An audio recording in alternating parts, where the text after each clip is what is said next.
भक्ति के मूड में आ जाओ। भगवान कसम में कोरोना काल के बाद इतने सारे जिंदा आदमी पहली बार ही देख रहा हूँ। आप सबका मैं स्वागत करता हूँ और टूटे फूटे पिछड़े हुए सिक्किम को विकास की अग्रिम पंक्ति पर खड़े करने वाले हमारे माननीय मुख्यमंत्री प्रेम सिंह तमंग जी की उपस्थिति को प्रणाम करता हूँ। मैं हालांकि ऐसी कोई लोड लेने वाली बात नहीं करूंगा। कोरोना काल में दो ही लोगों ने देश की सेवा करी थी, एक तो डॉक्टरों ने और एक दूसरी पुलिस वालों ने। हालांकि डॉक्टर जब दूसरी वैक्सीन लगाते थे तो पूछ लेते थे पहली वाली कौन सी साइड में लगी थी। पुलिस वाले ऐसा कुछ भी नहीं पूछते, उनको जिधर मौका मिलता उधर ही सैनिटाइज। मैं बहुत दिमागदार आदमी भाई साहब, मेरे जितना इंटेलिजेंट आदमी आपको पूरी दुनिया में कहीं मिलेगा ही नहीं। और मैं आपको बताऊं मुख्यमंत्री साहब, 15 साल पहले मैं गुजरात में एक प्रोग्राम में गया था तो वहां पे मोदी जी मुख्यमंत्री थे, वो भी ऐसे बैठ के मुझे सुन रहे थे। फिर उन्होंने मुझे सुना और आज देख लो वो प्रधानमंत्री बन गए।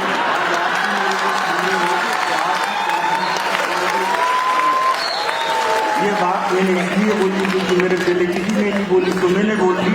ऐसी कोई लेव लेने वाली बात नहीं करूंगा, आप आनंद के मूड में रहो। देखो मैं आपको बताऊं, अब तो हमने इतनी तरक्की कर ली भाई साहब, अब तो हम चांद पे पहुंच गए। इसके पहले भी हमने ट्राई किया था चांद पे जाने का। हमारे बड़े कवि दुबे जी बैठे हैं, पद्मश्री प्राप्त जैमिनी जी बैठे हैं, अवस्थी जी बैठे हैं, कीर्ति जी बैठी है। ये इसलिए बोल रहा हूँ 2 मिनट इसमें ज्यादा मिल जाते हैं। अब तो हमने इतनी तरक्की कर ली, अब तो हम चांद पे पहुंच गए। तो पाकिस्तान वाले भी अब फक्र से कह सकते हैं कि चांद हमारे बाप का है।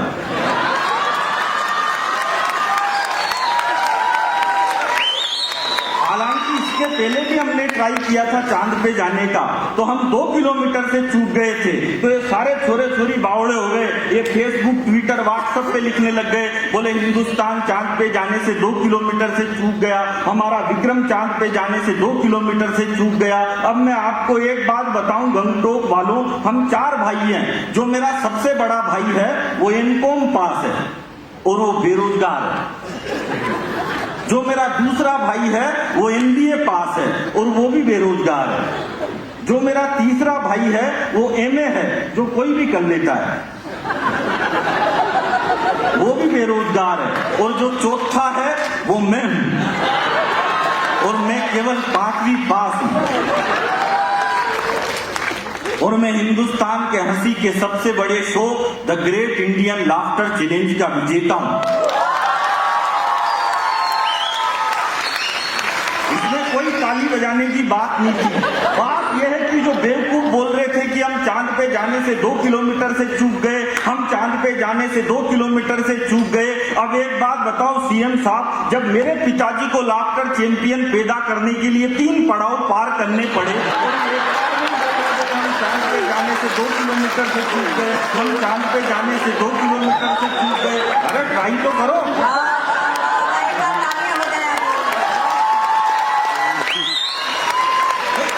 करेंगे तभी तो कुछ होगा। अब आप सीएम हो, आपने भी ट्राई किया, इतने साल संघर्ष किया, तब आप मुख्यमंत्री बने। हालांकि मैं आपको बताऊं, ज्यादा पढ़ा लिखा होने से कुछ भी नहीं होता भाई। मैं कोई छोटा मोटा आदमी थोड़ी हूं। मैंने लाफ्टर चैलेंज में जिसको हराया उनमें से एक तो पंजाब का मुख्यमंत्री है।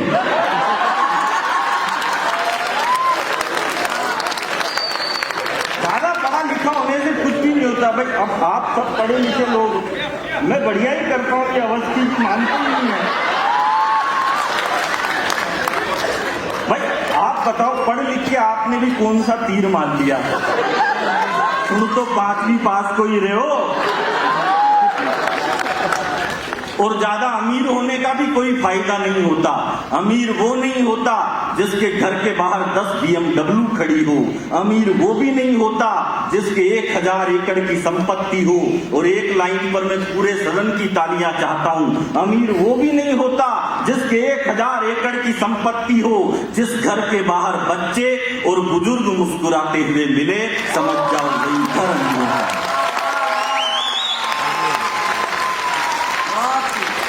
तो मैं ऐसी कोई टेंशन की बात नहीं करता हूँ। अभी वो अजात शत्रु जी कह गए, बोले राहुल गांधी जी ऐसे हैं। राहुल गांधी जी के बारे में किसी कवि को कुछ भी नहीं बोलना चाहिए, क्योंकि राहुल गांधी हम हास्य कवियों के कुल देवता है।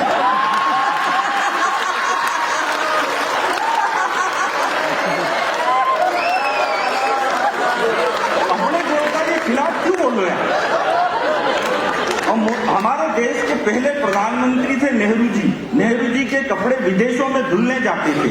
मोदी जी ऐसा नहीं करते। मोदी जी के 10-20 जोड़ी गंदे होते हैं, वो खुद ही विदेश चल जाते हैं।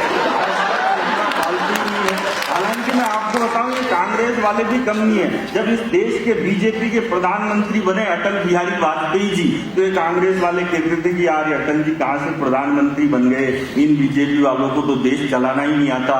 फिर अटल जी थोड़ा पीछे हटे, फिर अडवाणी जी मुख्य धारा में आए। फिर अडवाणी जी ने पाकिस्तान में जाके जिन्ना की मजार पे फूल चढ़ा दिए, तो जिन्ना की पे तो नहीं चढ़े, उनकी खुद की पे ही चढ़ गए।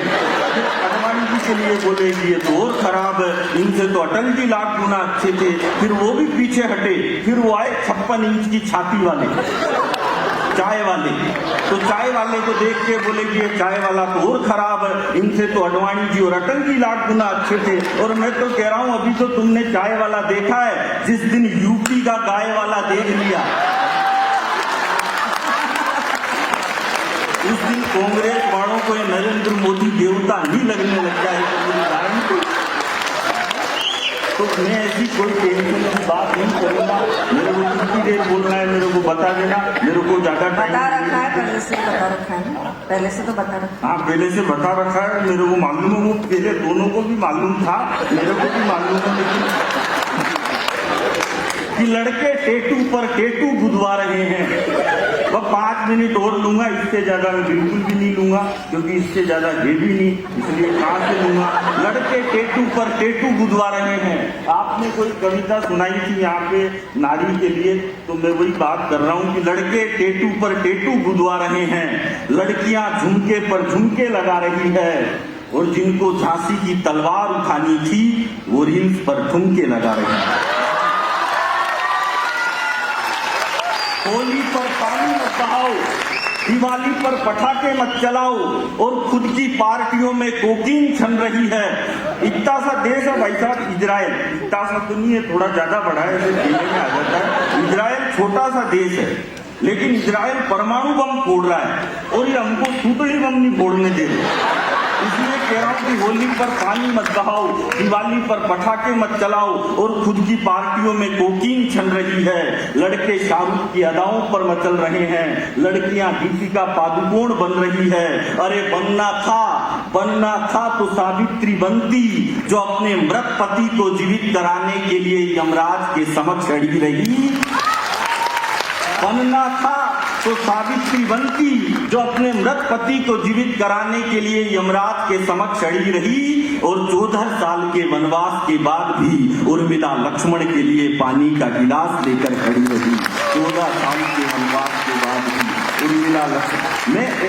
मैं आपको बताऊं, एक शेर मुझे याद आ रहा है कि बेनाम रहा मुझे कोई नाम ना मिला, क्यों मुझे कभी कोई भी इनाम ना मिला, और मुझ पर बना के फिल्म पा गए वो पद्मश्री, पर मुझे मेरी फसल का भी दाम ना मिला।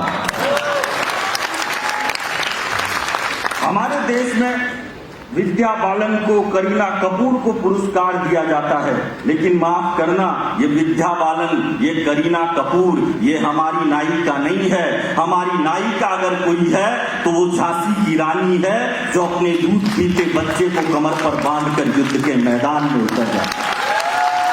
और माफ करना, गंगटोक वालों, ये विमल बेचने वाला अजय देवगन भी हमारा हीरो नहीं है। इस देश के 3 हीरो तो गुटखा बेच रहे। भाई तुमको बेचना है, दूध बेच लो, दही बेच लो, सीमेंट बेच लो, भुजिया बेच लो, जिनके फुल भाई ये प्रसाद बेचे तो समझ में भी आता भाई थोड़ी पैसे की जरूरत है, ब्याह करना है इसको, लेकिन इतने बड़े बड़े लोग गुटखा बेच रहे हैं। इसलिए अंतिम 2 पंक्तियां आपके चरणों में रखता हूं। ये गुटखा बेचने वाले हमारे हीरो नहीं हो सकते। हमारा हीरो अगर कोई है तो या तो खेत में खड़ा हुआ किसान है, या फिर सीमा पर डटा हुआ जवान है। बहुत बहुत धन्यवाद, बहुत बहुत आभार।